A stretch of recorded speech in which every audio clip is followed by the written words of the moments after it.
ওং নমো ভগবতে বাসুদেবায়। জয় শ্রীকৃষ্ণ, জয় রাধে, জয় গোপাল। আজ আমি ভগবান শ্রী বিষ্ণুর উদ্দেশ্যে রমা একাদশীর মাহাত্ম্য, এই একাদশী পালনের নিয়মাবলী এবং এই একাদশীতে কি কি নেওয়া নিষেধ করা হয়েছে ও কিভাবে পালন করা যায়, অর্থাৎ ব্রত ভাঙ্গা করা যায় সেটার নিয়মাবলী এবং এই একাদশীতে কি কি নিষিদ্ধ বিষয় আছে সেই বিষয়গুলি আপনাদের সামনে তুলে ধরব। এবং আরেকটি কথা বলে রাখি, যারা হয়তো আজ একাদশী করতে পারেননি তারাও যদি এই ব্রত কথা শ্রবণ করেন তাহলেও আপনাদের কিঞ্চিত ফল লাভ হবে। তো চলুন শুরু করা যাক। এখন আমি রমা একাদশীর ব্রত কথা বা মাহাত্ম্য কথা পাঠ করব, আপনারা ধৈর্য সহকারে শ্রবণ করিবেন।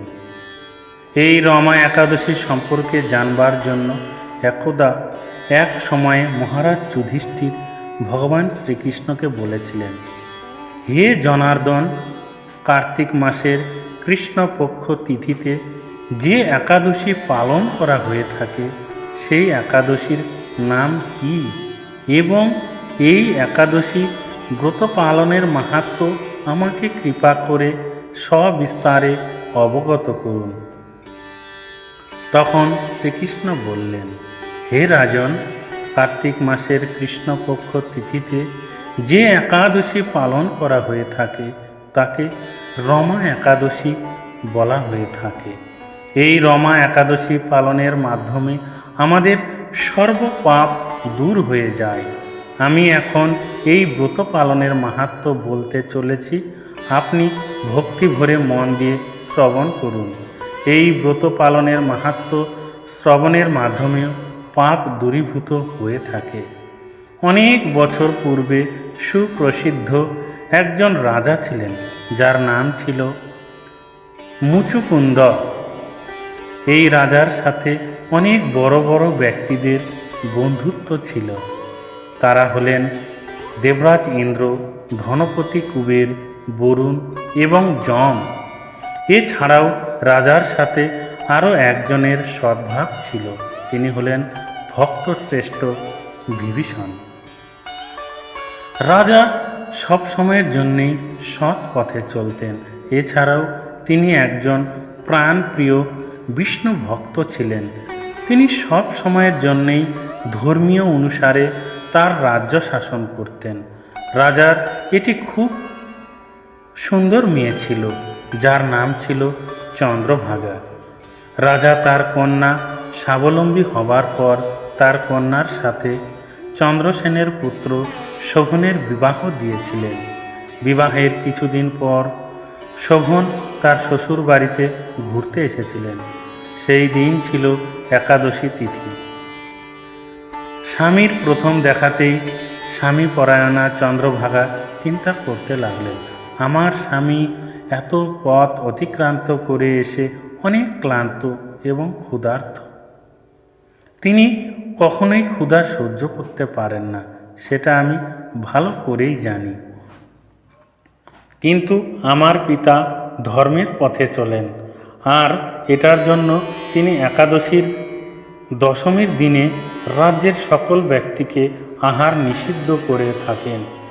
এখন আমি কি করব?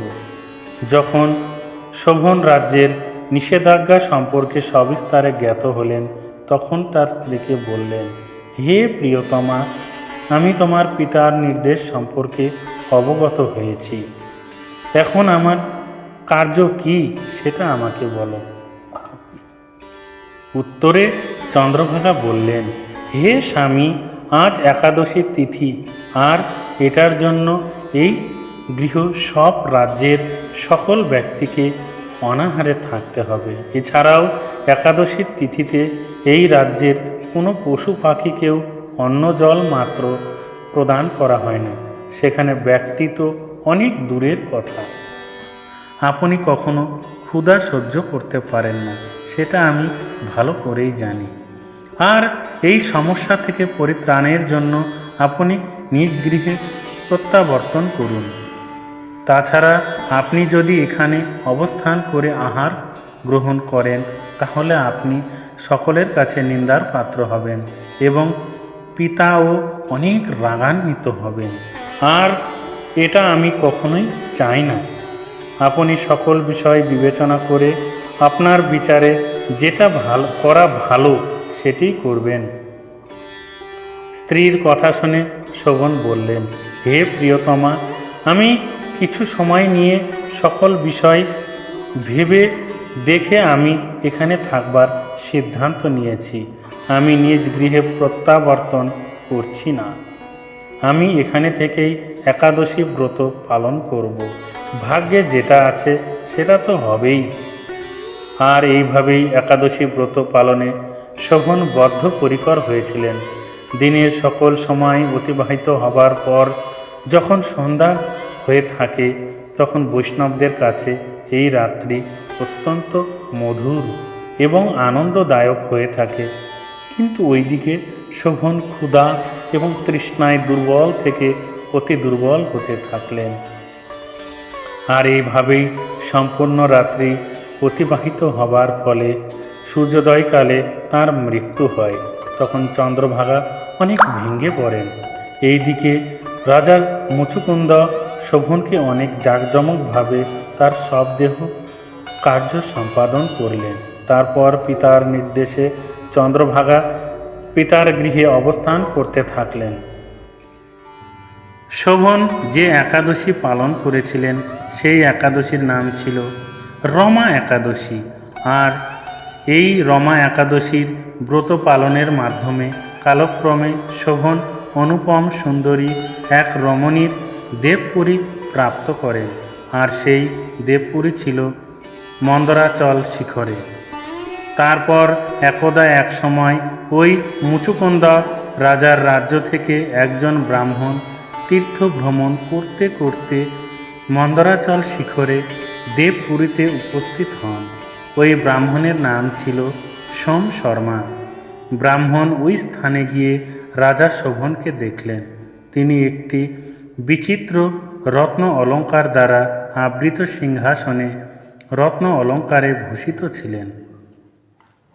ব্রাহ্মণ আরও দেখলেন গন্ধর্ব এবং সুন্দর অপ্সরাগণ তার বিভিন্ন উপাচারে পূজিত করছেন। রাজা মুচুকুন্দের জামাতা এবং চন্দ্রভাগার স্বামী হিসাবে শোভন ব্রাহ্মণকে দেখে আসন থেকে উঠে এসে ব্রাহ্মণের চরণ বন্দনা করলেন। ব্রাহ্মণকে দেখে তার শ্বশুর স্ত্রী সহ রাজ্যের সকল প্রজাদের কুশল বার্তা জিজ্ঞাসা করলেন। ব্রাহ্মণ তখন সকল বার্তা তাকে প্রদান করলেন। তারপর ব্রাহ্মণ তার এমন সুন্দর স্থান প্রাপ্ত হবার কথা জানতে চাইলে শোভন তাকে জানালেন, কার্তিক মাসের কৃষ্ণপক্ষ তিথিতে যে একাদশী পালন করা হয় সেই একাদশীর নাম হল রমা একাদশী। এই একাদশী অন্য সকল ব্রতের মধ্যে শ্রেষ্ঠ। আমি এই রমা একাদশী ভক্তি ভরে পালনের মাধ্যমে এই ফল লাভ করেছি। শোভন সেই ব্রাহ্মণকে দয়া করে তার সকল ঘটনা তার স্ত্রী চন্দ্রভাগাকে জানাতে বললেন। তারপর সেই ব্রাহ্মণ মুচুকুন্দ রাজ্যে ফিরে এসে চন্দ্রভাগার কাছে সকল ঘটনা এবং তার স্বামীর ওই ফল লাভের কথা সবিস্তারে বর্ণনা করলেন। তখন চন্দ্রভাগা ব্রাহ্মণকে বললেন, আপনার সকল বক্তব্য আমার কাছে স্বপ্নের মতন মনে হচ্ছে। ব্রাহ্মণ বললেন, আমি আপনার স্বামীকে সচক্ষে দেখেছি। আমি সেই অগ্নিদেবের মতো দীপ্তিমান নগরী নিজের পায়ে হেঁটে হেঁটে পরিদর্শন করেছি, কিন্তু তার নগর কখনো এক স্থানে থাকে না। আপনি এই সমস্যার সমাধানের জন্য রমা একাদশী ব্রত ভক্তি ভরে পালন করুন। ব্রাহ্মণের সকল কথা শুনে চন্দ্রভাগা বললেন, আপনার কথা মতো আমি ভক্তি ভরে রমা একাদশী ব্রত পালন করব। কিন্তু তাকে দেখতে আমার একান্তই ইচ্ছা করছে। আপনি আমাকে তার কাছে নিয়ে চলুন। তখন ব্রাহ্মণ চন্দ্রভাগাকে সঙ্গে নিয়ে বামদেবের আশ্রমে উপস্থিত হলেন। এই বামদেবের আশ্রম মন্দরা পর্বতে অবস্থিত। ওই আশ্রমে থাকা ঋষির দয়া এবং হরিবাসর ব্রত পালনের মাধ্যমে চন্দ্রভাগা দিব্য শরীর লাভ করে স্বামীর নিকট উপস্থিত হলেন। প্রিয় স্ত্রীকে দেখে শোভন অনেক আনন্দিত হলেন। বহু বছর পর স্বামীকে দেখে তার মনের মধ্যে থাকা সকল কথা একে অপরকে বলতে লাগলেন। তিনি তার রমা একাদশী পালনের কথা বললেন। তিনি আরও বললেন, আমি বাবার ঘরে অবস্থানকালে আপনার এই নগর স্থির এবং মহাপ্রলয় পর্যন্ত অক্ষত রাখবার জন্য আমি রমা একাদশী ভক্তি ভরে পালন করতাম। অবশেষে শোভনের সেই নগর স্থির হল এবং তারা একত্রে ওই নগরীতে বসবাস করতে থাকলেন এবং দিব্য সুখ লাভ করতে থাকলেন। শ্রীকৃষ্ণ যুধিষ্ঠিরকে বললেন, হে মহারাজ, আমি আপনার কাছে পাপনাশিনী ও ভক্তি মুক্তি রমা একাদশী ব্রত মাহাত্ম্য বর্ণনা করলাম। যিনি এই একাদশী ব্রত ভক্তি সহকারে পালন করেন এবং ব্রত মাহাত্ম্য পড়েন কিংবা শ্রবণ করেন, তিনি সকল পাপ থেকে মুক্তি পেয়ে বিষ্ণুলোকে পূজিত হবেন। তাই আমাদের সকলকে এই রমা একাদশী ব্রত ভক্তি ভরে পালন করা একান্ত কর্তব্য। এই রমা একাদশী পালনের নিয়মাবলী। একাদশীর মূল কাজ হল নিরন্তর ভগবানকে স্মরণ করা। তাই আপনারা যে নিয়মে যে সময়ে পালন করুন না কেন, ভগবানকে ভক্তি ভরে স্মরণ করাই যেন আপনার মূল কাজ হয়। আমরা একাদশী পালনের সাত্ত্বিক নিয়মটি উল্লেখ করছি। এটি পালন করা সবার উচিত। প্রথমত, সামর্থ্য পক্ষে দশমীতে এক আহার, একাদশীতে নিরাহার এবং দ্বাদশীতে এক আহার করবেন, অর্থাৎ একবার আহার করিবেন। দ্বিতীয়ত, তা হতে অসমর্থ হলে, অর্থাৎ সেটি না পারলে শুধুমাত্র একাদশীতেই না খেয়ে থাকবেন। তৃতীয়ত, যদি সেটাও না পারেন তাহলে একাদশীতে পঞ্চ রবিশস্য বর্জন করে ফলমূল গ্রহণ করতে পারেন। সমর্থ পক্ষে রাত্রি জাগরণের বিধি আছে। গৌরীয় ধারায় বা মহান আচার্য বৃন্দের অনুমোদিত পঞ্জিকায় যে সমস্ত একাদশী নির্জলা অর্থাৎ জল ছাড়া পালনের নির্দেশ প্রদান করেছেন, সেগুলি সেমতে পালন করলে সবচেয়ে ভালো হয়। নিরন্তর কৃষ্ণ ভাবনায় থেকে নিরাহার থাকতে অপারগ হলে নির্জলা সহ অন্যান্য একাদশীতে কিছু সবজি, ফলমূল ইত্যাদি গ্রহণ করতে পারেন। যেমন গোল আলু, মিষ্টি আলু, চাল কুমড়ো, পেঁপে, টমেটো, ফুলকপি ইত্যাদি সবজি ঘি অথবা বাদাম তৈল দিয়ে রান্না করে ভগবানকে উৎসর্গ করে আহার করতে পারেন। হলুদ, মরিচ বা লঙ্কা ও লবণ ব্যবহার করা যেতে পারে। আবার অন্যান্য আহার্য যেমন দুধ, কলা, আপেল, আঙ্গুর, আনারস, আখ, আমড়া শস্য, তরমুজ, বেল, নারিকেল, মিষ্টি আলু, বাদাম ও লেবুর শরবত ইত্যাদি খেতে পারেন। এবার আমরা জানব একাদশীতে 5 প্রকার রবিশস্য গ্রহণ করতে নিষেধ করা হয়েছে। যেমন প্রথমত ধান জাতীয় সকল প্রকার খাদ্যদ্রব্য, যেমন চাল, মুড়ি, চিড়া, সুজি, পায়েস, খিচুড়ি, চালের পিঠা, খই ইত্যাদি। দ্বিতীয়ত গম জাতীয় সকল প্রকার খাদ্য, যেমন আটা, ময়দা, সুজি, বেকারের রুটি অথবা সকল প্রকার বিস্কুট, হরলিক্স ইত্যাদি। তৃতীয়ত জব বা ভুট্টা জাতীয় সকল প্রকার শস্য, যেমন ছাতু, খই, রুটি ইত্যাদি।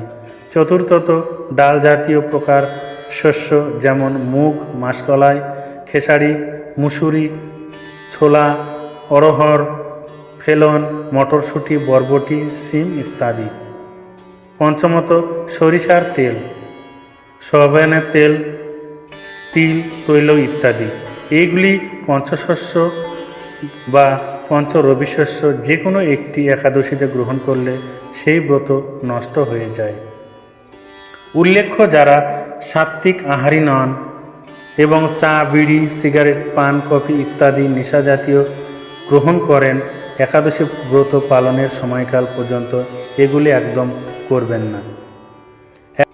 একাদশী করলে যে কেবলমাত্র নিজের জীবনের সৎ গতি হবে তা নয়, একাদশী ব্যক্তির প্রয়াত পিতা মাতা নিজ কর্মদোষে নরকবাসী হন, তবে সেই পুত্রই একাদশী ব্রত পিতা ও মাতাকে নরক থেকে উদ্ধার করতে পারেন। একাদশীতে অন্ন বা ভাত ভোজন করলে যেমন নরকবাসী হবে, অন্যকে ভোজন করালেও নরকবাসী হবে। কাজেই একাদশী পালন করা আমাদের সকলেরই কর্তব্য। একাদশীর পারণ অর্থাৎ একাদশী তিথির পরদিন উপবাস ব্রত ভঙ্গ করার নিয়ম। পঞ্জিকাতে একাদশী পারণের অর্থাৎ উপবাসের পরদিন সকালে যে নির্দিষ্ট সময় দেওয়া থাকে, সেই সময়ের মধ্যে পঞ্চ রবিশস্য ভগবানকে নিবেদন করে প্রসাদ গ্রহণ করে পালন করা একান্ত দরকার, নতুবা একাদশীর কোনো ফল লাভ হবে না। একাদশী ব্রত পালনের প্রকৃত উদ্দেশ্য কেবল উপবাস করা নয়, নিরন্তর ভগবানের নাম স্মরণ, মনন ও শ্রবণ কীর্তনের মাধ্যমে একাদশীর দিন অতিবাহিত করতে হয়। এদিন যতটুকু সম্ভব উচিত। একাদশী পালনের পরনিন্দা, পরচর্যা, মিথ্যা ভাষণ, ক্রোধ, দুরাচারী, স্ত্রী সহবাস সম্পূর্ণরূপে নিষিদ্ধ। একাদশীতে নিষিদ্ধ নিয়মাবলী অর্থাৎ একাদশীর দিনে কি কি করতে নেই। প্রথমত, একাদশীর ব্রতের আগের দিন রাত 12টার আগেই অন্ন ভোজন সম্পূর্ণ করে নিলে সবচেয়ে ভালো। দ্বিতীয়ত, ঘুমানোর আগে দাঁত ব্রাশ করে দাঁত ও মুখ গহ্বরে লেগে থাকা সব অন্ন পরিষ্কার করে নেওয়া সবচেয়ে ভালো। সকালে উঠে শুধু মুখ কুলি ও স্নান করতে হয়। তৃতীয়ত, একাদশীতে সবজি কাটার সময় সতর্ক থাকতে হবে যেন কোথাও কেটে না যায়। একাদশীতে রক্তক্ষরণ বর্জনীয়। দাঁত ব্রাশ করার সময় অনেক সময় রক্তক্ষরণ হয়ে থাকে, তাই একাদশীর আগের দিন রাতেই ব্রাশ করে নিলে সবচেয়ে ভালো হয়। চতুর্থত, একাদশীতে চলমান একাদশীর মাহাত্ম্য ভগবত ভক্তের শ্রীমুখ হইতে শ্রবণ করা অথবা সম্ভব না হলে নিজেই ভক্তি সহকারে পাঠ করতে হয়। পঞ্চমত, যারা একাদশীর প্রসাদ রান্না করেন তাদের 5 ফোড়ন ব্যবহারে সতর্ক থাকা উচিত, কারণ 5 ফোড়নে সরিষার তৈল ও তিল থাকতে পারে, যা বর্জনীয়। ষষ্ঠত, একাদশীতে শরীরে প্রসাধনী ব্যবহার নিষিদ্ধ। তিল বা শরীরে ও মাথায় তৈল, সুগন্ধি সাবান, শ্যাম্পু করা যায় না। সপ্তমত, সকল প্রকার ক্ষৌরকর্ম অর্থাৎ শেভ করা ও চুল দাড়ি কাটা এবং নখ কাটা নিষিদ্ধ। আশা করি আপনারা রমা একাদশীর মাহাত্ম্য এবং একাদশীর পালন কিভাবে করতে হয়, একাদশীর নিয়মাবলী এবং একাদশীর দিনে কি কি করতে হয় না, সেই বিষয়গুলি আপনারা পুঙ্খানুপুঙ্খভাবে অনুধাবন করতে পেরেছেন। তাই আজ এই একাদশী শ্রদ্ধা ভরে পালন করবেন এবং ভগবানের কৃপা লাভ করবেন। সবাই ভালো থাকবেন, সুখে থাকবেন, শান্তিতে থাকবেন। জয় শ্রীকৃষ্ণ, জয় বিষ্ণু, জয় গোপাল, জয় রাধে, জয় রমা একাদশী।